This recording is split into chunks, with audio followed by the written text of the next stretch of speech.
नमस्कार दोस्तों, आप सभी का स्वागत है हमारे इस यूट्यूब चैनल सरस्वती जी के क्लासेस में।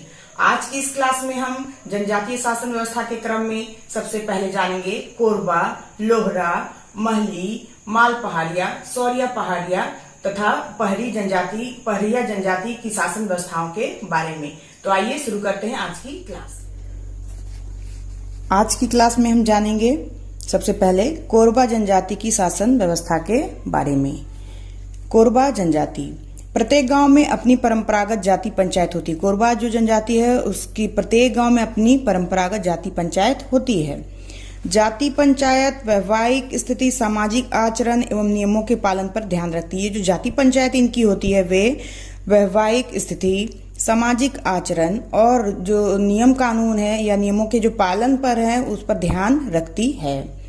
विवादों का निपटारा साक्ष्य के आधार पर होता है और विवाद जो होते हैं उसका निपटारा साक्ष्यों के आधार पर किया जाता है। साथ ही गवाहों की सत्यता की परीक्षा शपथ दिलाकर की जाती है और जो गवाह होते हैं वे सही बोल रहे हैं या झूठ बोल रहे हैं, इसकी सत्यता की परीक्षा कैसे की जाती है, तो शपथ दिलाकर की जाती है, यानी कि उन्हें गवाही देने के पहले शपथ दिलाया जाता है।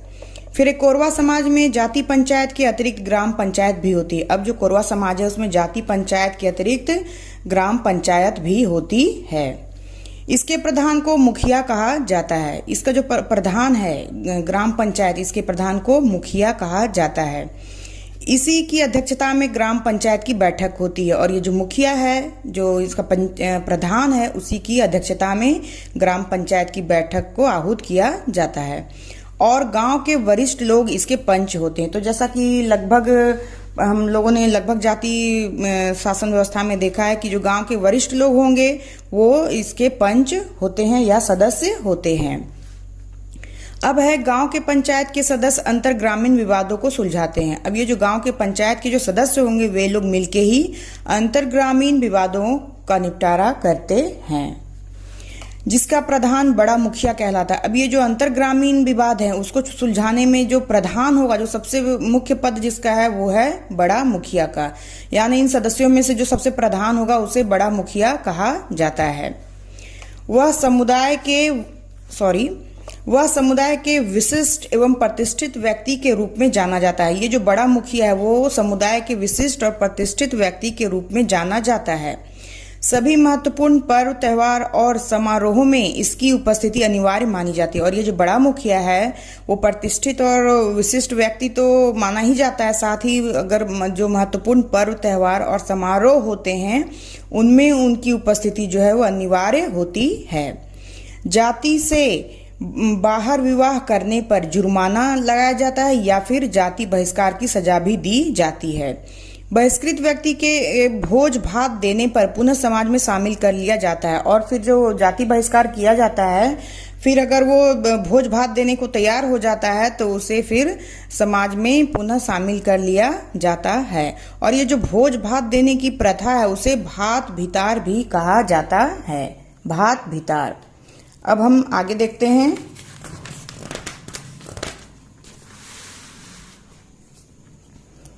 नेक्स्ट है हमारा लोहरा जनजाति की शासन व्यवस्था। लोहरा जनजाति की शासन व्यवस्था झारखंड की अनुसूचित जनजातियों में एक पेशेवर जाति है। जो लोहरा जनजाति है वो झारखंड की जो अनुसूचित जनजातियां हैं उनमें से एक पेशेवर जाति के रूप में जानी जाती है लोहरा जनजाति। ये छिटपुट रूप से मिले जुले गांव में बसे होने के कारण इनकी अपनी कोई संगठित राजनीतिक संस्था नहीं है। चूंकि ये इनका कोई अपना गांव नहीं होता, ये छिटपुट रूप से और मिले जुले गांव में ही बसे होते हैं और इसी कारण इनकी अपनी कोई संगठित राजनीतिक संस्था नहीं होती है। परंतु अपनी जातिगत समस्याओं को सुलझाने हेतु इनकी अपनी जाति पंचायत होती है। अब क्या है कि इनकी जो जातिगत समस्याएं होती है उसे सुलझाने के लिए इनकी भी अपनी जाति पंचायत होती है। यह पंचायत इनके सारे विवादों का निपटारा करती है और इसी पंचायत में जो जातिगत पंचायत होती है इसी में इनके सारे विवादों का निपटारा किया जाता है। इनके नियम कानून, इनकी परंपरा तथा इनके रीति रिवाजों पर आधारित है। अब क्या है कि जो जातिगत पंचायत है इसके जो नियम कानून हैं वे सभी इनकी परंपरा और इनकी रीति रिवाजों पर ही आधारित होते हैं। इन्हीं आधारों पर निर्णय लिया जाता है और ये जो रीति रिवाज और परंपराएं हैं उसी के आधार पर सारे निर्णय लिए जाते हैं पंचायत में, जातिगत पंचायत में। निर्णय जो है समाज द्वारा मान्य होते हैं और ये जो निर्णय दिया जाता है जातिगत पंचायत में वो उनके समाज में मान्य होता है। फिर आगे है, दो गांव के बीच के विवादों का निपटारा किसी खास मौके पर निर्मित अंतर ग्रामीण परिषद के द्वारा किया जाता है। अब क्या है कि अगर दो गांव से ज्यादा गांव के बीच में कोई विवाद है और तो उसका निपटारा करना है तो किसी खास मौकों पर अंतर ग्रामीण परिषद का निर्माण किया जाता है और उसी में इसका निपटारा किया जाता है। तो ये तो थी लोहरा जनजाति की कुछ महत्वपूर्ण बातें। अब हम आगे जानेंगे महली जनजाति की शासन व्यवस्था के बारे में। दूर दूर के गांव में छिटपुट रूप से बसे होने के कारण इनका कोई सामाजिक संगठन विकसित नहीं हो पाया है। महली जनजाति जो है ये भी दूर दूर के गांव में और छिटपुट रूप से ही बसे हुए मिलते हैं, इसी कारण इनका कोई सामाजिक संगठन जो है विकसित नहीं हो पाया है। सारे सामाजिक कार्य जो है वो बंधी बंधाई परंपरा के सहारे चलता है। अब इनका जो जितने भी सामाजिक कार्य होते हैं वे सभी जो परंपरा उनकी चलती आ रही, जो बंधी बंधाई परंपरा है उसी के सहारे सारे सामाजिक कार्य जो है वो चलते हैं। फिर है कि विवादों का निपटारा गांव में स्थापित पंचायत की मदद से करते हैं। अब जिन गांव में ये बसे होते हैं वहां की जो पंचायत होती है उसी के सहारे इनके विवादों का निपटारा जो है वो किया जाता है, या ये उन्हीं से, ये जो ग्राम पंचायत होती है उन्हीं से ये मदद लेते हैं। अब हम आगे जानेंगे।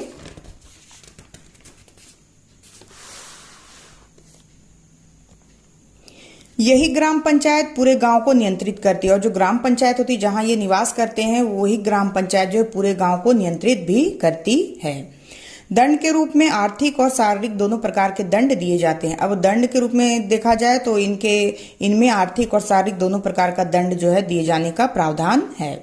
फिर गंभीर अपराध के लिए गांव तथा आसपास के सभी रिश्तेदारों को जाति भोज देना पड़ता है। इनमें भी जाति भोज की प्रथा है और गंभीर अपराध अगर ये करते हैं तो उससे मुक्ति के लिए इन्हें गांव तथा आसपास के जितने भी रिश्तेदार होते हैं उनको इन्हें जाति भोज देना पड़ता है।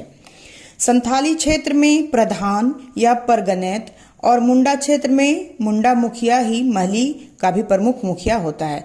अब क्या है, अगर वे संथाली क्षेत्र में बसे हुए हैं तो उनका जो प्रधान होगा, संथालों का जो प्रधान या परगनेत होगा, और अगर ये मुंडा क्षेत्र में बसे हैं तो उनका जो मुखिया होगा, मुंडा मुखिया होगा, वही महली का भी मुखिया होता है। यानी जिस क्षेत्र में बसे होते हैं वहां के जो मुखिया होते हैं वही महली के भी मुखिया होते हैं।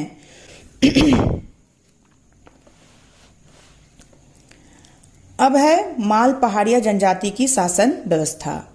माल पहाड़िया गांव ही इनके राजनीतिक संगठन का इकाई होता है। माल पहाड़िया में जो इनके गांव होते हैं वही इनके राजनीतिक संगठन की एक इकाई होती है। गांव का मुखिया मांझी कहलाता है। अब गांव का जो मुखिया है वो मांझी कहलाता है। मांझी के सहायक, अब ये जो गांव का मुखिया है मांझी, इसके सहायक होते हैं कौन, तो गुड़ाइत और दीवान। गुड़ाइत और दीवान जो है ये गांव के मुखिया जो मांझी है उनके सहायता के लिए होते हैं। कुछ खास क्षेत्रों में, खासकर सालवन पहाड़ में एक और अधिकारी होता है जिसे प्रमाणिक कहते हैं। अब क्या है कि कुछ खास क्षेत्रों में, खासकर एक जगह है सालवन पहाड़, वहां पे मांझी की सहायता के लिए जो गुड़ाइत और दीवान के अलावा भी एक और अधिकारी होता है जिसे प्रमाणिक कहा जाता है। प्रमाणिक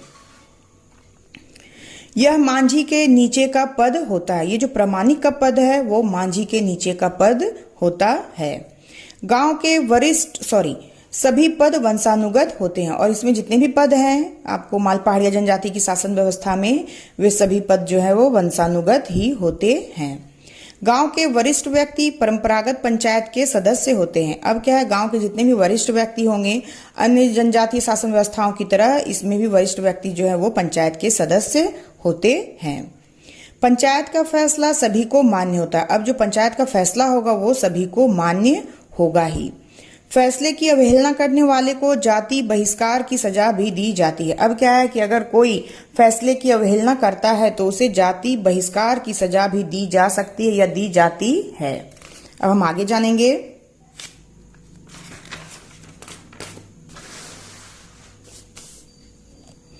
जुर्माने की रकम का उपयोग पूजा या ग्राम भोज में किया जाता है। जो जुर्माने के रूप में जो रकम दी जाती है उसका उपयोग किसमें किया जाता है, तो जो पूजा पाठ किया जाता है गांव में उसमें, या फिर ग्राम भोज में किया जाता है। अंतर्ग्राम विवादों को सुलझाने के लिए कई गांवों को मिलाकर एक बड़ा संगठन बनाया जाता है जिसका मुखिया सरदार कहलाता है। अब क्या है कि अंतर्ग्राम में विवाद जो होते हैं उनको सुलझाने के लिए कई गांवों को मिलाकर एक बड़ा संगठन बनाया जाता है जिसका मुखिया क्या कहलाता है, तो जिसका मुखिया सरदार कहलाता है।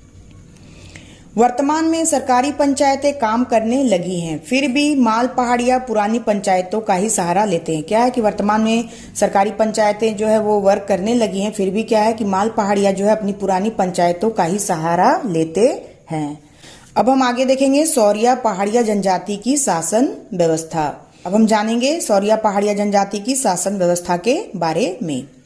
यह झारखंड की एक आदिम जनजाति है जो अपने को मलेर कहते हैं। ये इंपॉर्टेंट लाइन है, इसलिए मैंने इसे यहाँ लिखा है कि यह झारखंड की एक आदिम जनजाति है जो अपने को क्या कहती है, तो ये अपने को मलेर कहते हैं, मलेर। इनका राजनीतिक जीवन बड़ा लोकतांत्रिक है। इनका जो राजनीतिक जीवन है वो बड़ा लोकतांत्रिक है। गांव का प्रबंधन मांझी करता है। अब क्या है कि जो इनका गांव का जो प्रबंध है वो कौन करेगा, तो मांझी करेगा, जो गांव का मुखिया और पुजारी भी होता है। अब ये जो मांझी है जो गांव का प्रबंधन करता है वही गांव का मुखिया भी होता है और साथ में पुजारी भी होता है। मांझी की सहायता गिरी, कोतवार और भंडारी या गोड़ेत करते हैं। मांझी की सहायता के लिए जो अधिकारी हैं वे कौन कौन है, वे हैं गिरी, कोतवार और भंडारी। भंडारी को गोड़ेत भी कहा जा सकता है। तो ये तीन हैं जो कि मांझी की सहायता करते हैं। ग्राम पंचायत सभी प्रकार के विवादों का निपटारा करती है। ग्राम पंचायत जो है वो सभी प्रकार के विवादों का निपटारा करती है। विभिन्न गांवों के बीच विवादों को सुलझाने के लिए दो तरह के अंतर्ग्राम में संगठन पाए जाते हैं। अब क्या है कि अगर विभिन्न गांवों के बीच कोई विवाद है तो उसे सुलझाने के लिए दो तरह के अंतर्ग्राम संगठन बनाए जाते हैं। पहला है इसमें 15 से 20 गांवों पर एक नायक होता है। पहला जो संगठन बनाया जाता है उसमें 15 से 20 गांव शामिल होते हैं और उसका जो मुख्य अधिकारी है वो नायक होता है। फिर दूसरा जो संगठन है वो है 70 से 80 गांवों पर एक सरदार होता है, यानी कि 70 से 80 गांवों को मिलाकर जो संगठन बनाया जाता है उसका मुख्य अधिकारी कौन होता है, सरदार होता है, और जिस पर पूरे इलाके की जिम्मेदारी होती है। और ये सरदार जो है ये बहुत ही सुप्रीम पावर है और इस पर क्या है, पूरे इलाके की जिम्मेवारी इसके ऊपर होती है। सभी अधिकारियों के पद जो है वंशानुगत होते हैं और इनके जितने भी अधिकारी हैं इस व्यवस्था में या इस संगठन में, इन संगठनों में, उनके सभी अधिकारियों के पद जो है वो वंशानुगत होते हैं।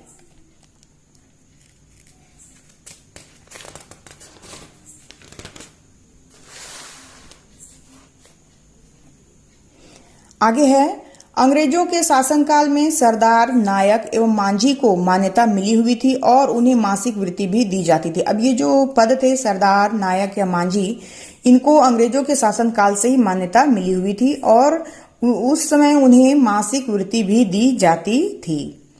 वर्तमान समय में सरकारी पंचायतों की स्थापना के बाद परंपरागत पंचायतों का प्रभाव जो है वो छिन्न होता जा रहा है। अब क्या है कि वर्तमान समय में जब सरकारी पंचायतों की स्थापना हो गई है तो इसके बाद जो परंपरागत पंचायत जो है उनका प्रभाव जो है वो अब कम होता जा रहा है, छिन्न होता जा रहा है। अब हम जानेंगे परहिया जनजाति की शासन व्यवस्था के बारे में। परहिया जनजाति की शासन व्यवस्था। परहिया झारखंड की एक अल्पसंख्यक आदिम जनजाति है और इसका क्षेत्र जो है वो है लातेहार, पलामू, गढ़वा एवं हजारीबाग। ये यानी कि कहने का मतलब है कि जो परहिया जनजाति है वो लातेहार, पलामू, गढ़वा और हजारीबाग क्षेत्रों में मुख्य रूप से निवास करती है। इसकी जो प्रजाति है वो है प्रोटो ऑस्ट्रोलायड। परहिया समाज या गांव के संचालन में खूंट की विशेष भूमिका होती है। अब क्या है, जो परहिया समाज है इसमें गांव के संचालन में सबसे महत्वपूर्ण भूमिका निभाने वाली है खूंट, यानी खूंट की विशेष भूमिका होती है और इसी से समाज का संचालन होता है। प्रत्येक गांव में इनकी जाति पंचायत होती है। जो परहिया समाज या परहिया जनजाति है इसके प्रत्येक गांव में जाति पंचायत होती है जिसे भैयारी या जाति गोठ भी कहा जाता है। तो ये सब बहुत ही इंपॉर्टेंट वर्ड्स हैं जहां से क्वेश्चन पूछे जाते हैं। ये जो भैयारी है तो किसकी जाति पंचायत है, तो ये परहिया जनजाति की जाति पंचायत है और इसे ही जाति गोठ भी कहा जाता है। भैयारी गांव के विवादों को सुलझाता है। ये जो भैयारी है ये जो भैयारी है वो गांव के विवादों को सुलझाता है। फिर क्या है कि 8 से 10 गांव मिलकर अंतरग्रामीण पंचायत बनाती है। 8 से 10 गांव मिलकर क्या करती है? अंतरग्रामीण पंचायत बनाती है, जिसे कारा भैयारी कहा जाता है। 8 से 10 गांव मिलेंगे तो जो अंतरग्रामीण पंचायत बनेगी उसे कारा भैयारी के नाम से जाना जाता है। ये विभिन्न गांवों के झगड़ों का निपटारा करती है। चूंकि ये अंतरग्रामीण पंचायत है, इसमें बहुत सारे गांव शामिल है, यानी 8 से 10 गांव शामिल हैं, इसलिए कारा भैयारी का काम क्या है कि ये विभिन्न गांवों के झगड़ों को निपटारा करती है। गांव पंचायत का मुखिया महतो या प्रधान कहलाता है। ये जो गांव का पंचायत है उसका मुखिया जो है वो महतो या प्रधान कहलाता है। महतो का सहायक, जो महतो का सहायक होता है, जो उसके काम में सहायता पहुंचाता है, वो कहतो या खतो होता है, यानी उसे कहतो या खतो भी कहा जाता है, महतो का सहायक। फिर है महतो प्रथागत नियमों के मुताबिक फैसला देता है। महतो जो है वो प्रथागत, यानी जो प्रथा चली आ रही है, जो नियम कानून है, उसी के आधार पे अपना फैसला देता है। फिर ग्राम पंचायत में साक्षी प्रथा होती है। ग्राम पंचायत में क्या होती है? तो साक्षी प्रथा होती है, यानी साक्ष्य का महत्वपूर्ण स्थान होता है। साक्ष्य के आधार पर ही सारे फैसले जो है वो लिए जाते हैं। गांव के धार्मिक क्रियाकलापों का मार्गदर्शन महतो द्वारा किया जाता है। अब जो गांव है वहां के जो धार्मिक क्रियाकलाप होंगे उसका मार्गदर्शन, आयोजन, ये सब कौन करेगा? तो ये महतो ही करेगा। जो गांव का मुखिया है उसी के द्वारा धार्मिक क्रियाकलापों का मार्गदर्शन भी किया जाता है। बैगा गांव का पुजारी होता है, और बैगा जो है वो धार्मिक प्रधान होगा, वो गांव का पुजारी होता है, जो गांव के कल्याण हेतु पूजा पाठ आदि क्रियाकलापों का संपादन करता है। और जो बैगा है वो गांव का पुजारी है और जो गांव के कल्याण हेतु पूजा पाठ आदि क्रियाकलापों का संपादन करता है। तो इस तरह से ये थी पहरिया जनजाति की शासन व्यवस्था से जुड़ी हुई कुछ महत्वपूर्ण बातें। तो आज हमारा यहाँ पे विभिन्न जनजाति शासन व्यवस्थाओं का जो चैप्टर है ये कंप्लीट होता है। तो आज के लिए बस इतना ही। नेक्स्ट वीडियो में हम फिर नेक्स्ट टॉपिक के साथ मिलेंगे, जो कि JPSC-PT के सिलेबस के अकॉर्डिंग ही होगा। तो आज के लिए बस इतना ही। नेक्स्ट वीडियो में हम फिर मिलते हैं। तब तक के लिए धन्यवाद। जय हिंद, वंदे मातरम।